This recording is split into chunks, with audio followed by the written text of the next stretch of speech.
what we see there should be a change is that, and which is slowly happening, is that the forces come up with a list of whitelisted components, saying this is your whitelisted ESCs, communication system, motors, payloads. These are all the vendors.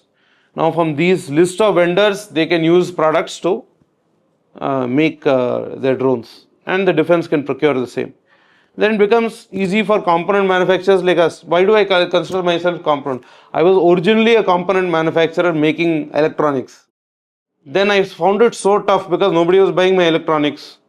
So I said, okay, I would rather make the drone itself. Otherwise, as a company, we always had the vision that we wanted to only supply the chips. Being only avionics. Only the avionics. But we went into the entire system because of the simple fact that there is no mandate today to buy Indian technology. They say they want made in India, but how? Now, who are the motors manufacturers? What are the standards you are complying this to? If I say today take my controller, I want to get it complied to a certain standard, and after I get it compliant, anybody within the defense ecosystem who want to supply a drone to defense is open to use my product. Like that, there might be another 3-4 people who will get into the flight control system space.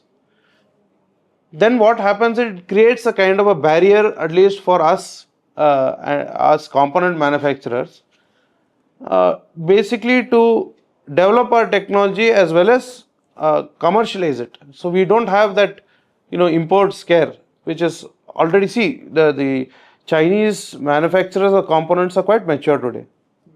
They are quite mature. They have a number of variations. They have a number of features that they have offered. It will take some time because of the amount of time that we have lost in the past to catch up. These are some initiatives that can be done to encourage this industry.